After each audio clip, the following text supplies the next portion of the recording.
ভোরবেলায় নদীতে পোষা হাতিকে গোসল করাতে আসেন মাহুত ওমর ফারুক। সিরাজগঞ্জের রায়গঞ্জ উপজেলার ফুলজোর নদীতে নেমে মনের আনন্দে গোসল করতে থাকে হাতিটি।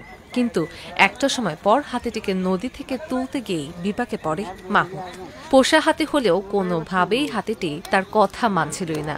নদীর পানি থেকে পাড়ে তুলতে পারছিলেন না কোনো মতেই। এ সময় মাহুত তার ৩ সহকারী সহ হাতিটিকে পানি থেকে তুলতে চেষ্টা করেও পারছিলেন না।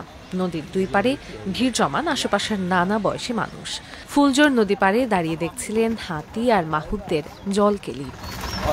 স্থানীয় এক মাঝি তার ডিঙি নৌকা থেকে বাড়ি ফিরছিলেন। মাহুতের ডাকে সাড়া দিয়ে তিনিও নৌকা থেকে হাতি তুলতে যোগ দেন। প্রায় ২ ঘন্টা চেষ্টা করে সকাল ৮টার দিকে নদী থেকে হাতিটি তুলতে সক্ষম হন তারা। হাতির এমন জলকেলি দেখতে ভালো লাগলো, তবে হাতিটি পানি থেকে তোলার সময় মাহুতের মারপিটের বিষয়ে ক্ষোভ প্রকাশ করেন স্থানীয়রা।